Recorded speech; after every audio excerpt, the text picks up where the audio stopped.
होली में सखी देवरा चोली चोरा के भागल बा। होली में सखी देवरा चोली चोरा के भागल बा। अरे ले ले के पिचकारी, अरे ले ले के पिचकारी, तू तो कालूवे से लागल बा। होली अरे होली, अरे होली में सखी देवरा चोली चोरा के भागल बा। होली में सखी देवरा चोली चोरा के भागल बा। चोली चोरा के भागल बा। होली में सखी देवरा चोली चोरा के साल रंगले ढोली अब की न छोड़ी। रंग हरियर गाल लगा खलका में बोरी। बड़ी तंग करेला खाली रंग धरेला।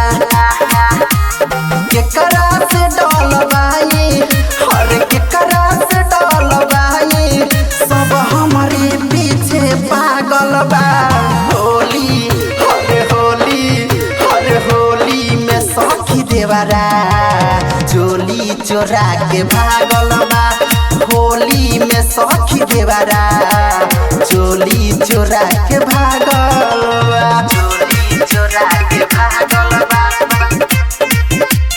होली में सखी देवरा चोली चोरा के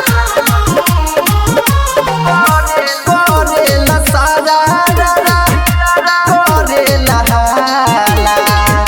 लागे कराए कुछ गड़बड़ बुझाला। बहयस के सवरिया दुनिया बहरिया।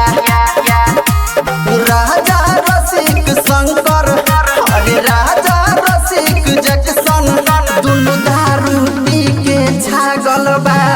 होली अरे होली, अरे होली में सखी देवरा चोली चोरा के भागल बा। होली में सखी देवरा चोली चोरा के भागल बा।